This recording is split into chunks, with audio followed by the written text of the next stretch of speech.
I'd like to spend a few minutes discussing some growing safety concerns related to this tool that Mark has so cleverly described. My goal here is to explain some recent concerns related to artificial intelligence, or AI, and how it is being used for political influence, primarily when it comes to misleading information directed at candidates and issues on the ballot. Remember those days not so long ago when phishing emails and email scams were our biggest concern, and we just had to avoid that clicking the link?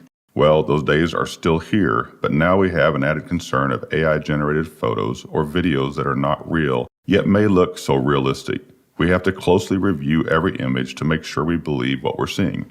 So, what are these images and videos? Well, they're called deepfakes. Imagine you have a photo or a video of someone and it looks real, like they are really saying or doing something, but here's the tricky part. It's not actually them. It's made by that tool Mark told you about, AI. AI can learn how a person looks and moves by studying lots of photos and videos of them. Then, it can create a new photo or video that seems totally genuine but is actually fake. So, deepfake photos and videos are like tricky illusions made by computers, making it seem like people are doing or saying things they never did in real life.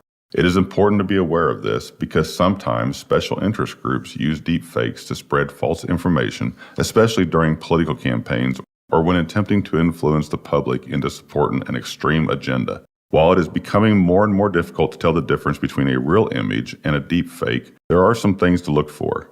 Check for odd movements or expressions. Deepfake photos might have strange or unnatural movements, especially in facial expressions of the people in the video. If something looks a bit off or too perfect, it could be a sign.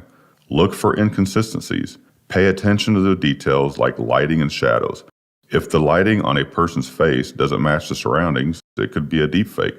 Also, check for the odd reflections in their eyes. Some examples may be skin that appear too smooth or too wrinkly, shadows near eyes and eyebrows that seem out of place. An unusual blinking or no blinking at all is another common sign. Listen to the voice. In some deepfake videos, the voice might not match the person's lip movements or may sound a bit robotic. If it seems out of sync or not quite right, it could be a sign of manipulation.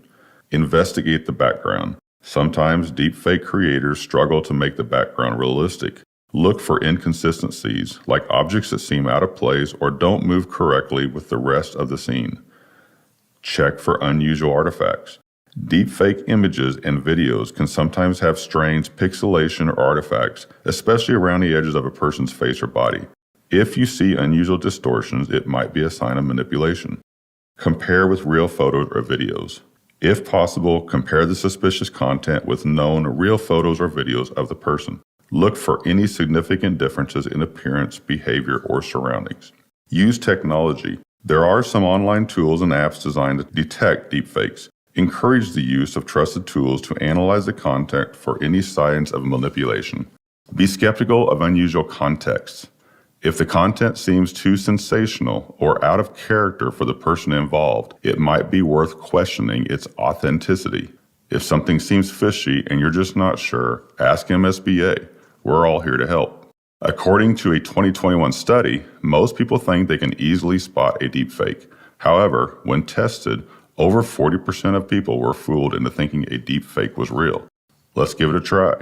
Here is a photo of shaking hands. Seems clear enough. But do you think it is real or fake? How about this photo? Real or fake? The image on the left one is actually fake, while the one on the right is real. What signs do we have that the left one is fake? One sign is there are too many fingers on one of the hands. Another sign is the inconsistency of the knuckles on the fingers.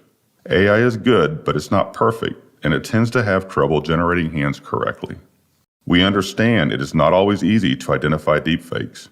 A good rule is to treat them just like you treat your emails. Take your time and think before acting or believing. Follow and share with others these simple rules. Don't believe everything you see. Do your own research, and if it doesn't seem right, it probably isn't. Overall, trust your instincts. And again, don't be afraid to ask for help, as you are never alone. You have us. Ask MSBA.